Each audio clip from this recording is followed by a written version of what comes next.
In this video, you're going to write JavaScript code and create variables. So first of all, inside the projects folder, JavaScript, I'm going to create a new folder for our chapter, and I'm going to call it variables and data types. Okay, so then I'm going to open this folder using brackets.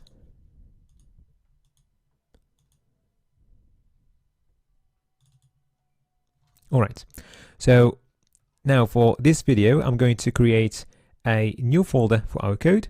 So I'm going to call it variables. Okay. And then inside this folder, we're going to have a couple of files. So we're going to have an HTML file for our web page, and then we're going to have a JavaScript file for our code. So the HTML file is going to be index.html, and then the JavaScript file is going to be code.js. So inside the HTML file, we're going to use the same basic template we used earlier. Okay, so we're just going to change the title to variables and the heading to variables as well. And to link the HTML file to the JS file, we need to specify the source going to our file code.js. Okay, so let's use half the screen, okay, for brackets, and let's see our web page. Okay, so you've got a simple web page there, and we can see our heading right there. All right, so now we are ready to write code inside our JavaScript file.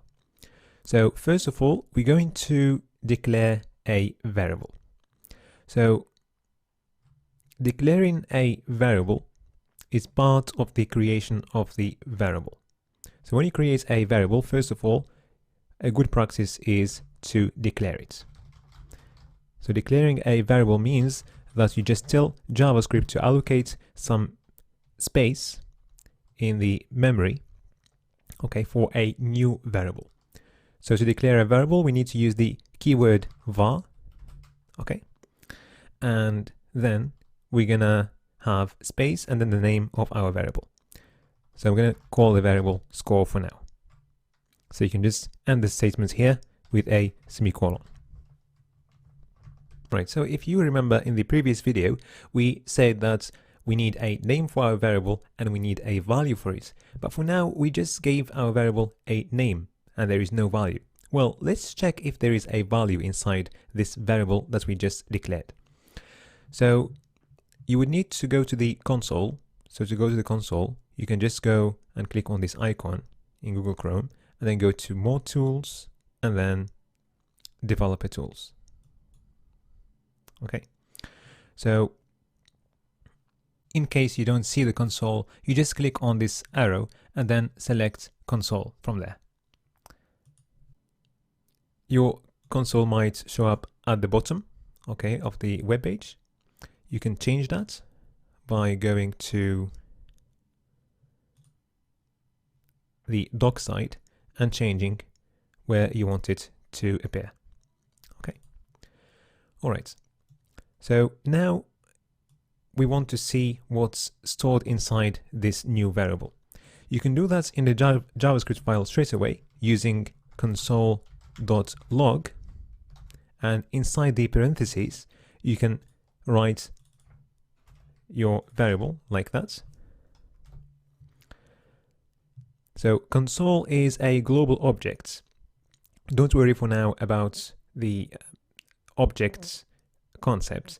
We're going to cover objects later, but for now just remember that console is a global object and it's got methods and functions inside it or attached to it, and one of them is log. So this function will take any parameter and it will just print it on your screen.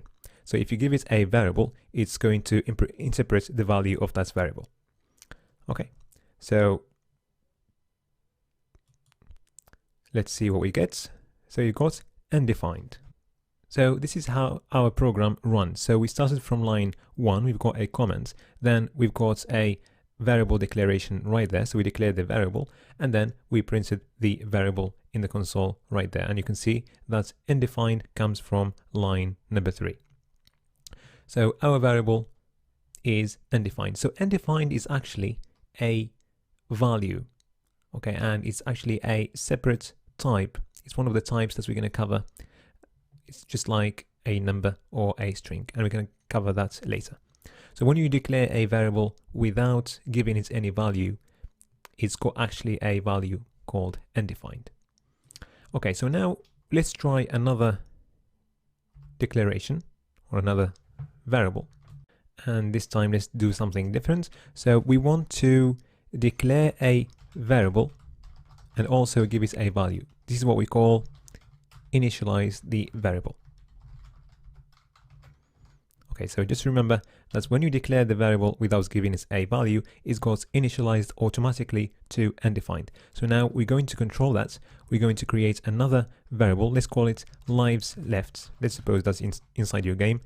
Your user has got 3 lives left at the beginning. So, and we want to initialize that to 3.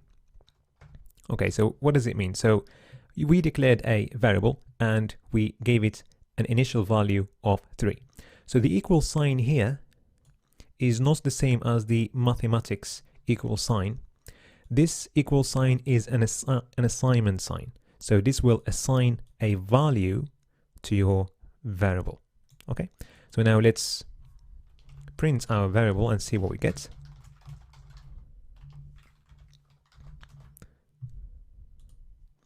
And we've got 3. Okay, so now let's change the value of our variable. So you can go back to any variable and just change the value. So what we're going to do now, we're going to reassign, okay, a value to our variable. Okay, so to do that, you don't need the var keyword, because the var keyword is only used to declare a variable. You can now just write the name of your variable straight away, and then you can use the equal sign, which is the assignment operator, and then you can choose a new value. So let's say that your user just got hit by a monster and they lose 1 life, and the new value of their variable lives left is 2. Okay, so now let's do the same thing and print our variable in the console and see what we get. And we've got 2. Now there is another way of checking the value of your variables using the console straight away. So you can do that by typing inside the console the name of your variable, okay, and then clicking enter, and that gives you the value of your variable. Okay, so now before we finish this video, let's get introduced to constants. So a constant is a special type of variables, okay? It's a variable that you cannot change. So let's create an example. So you need the JavaScript keyword const, okay, for constant, and then you can choose a name for your variable. First name, for example. Okay, so it's more or less the same way we declare a typical variable, but the keyword you need to use is const.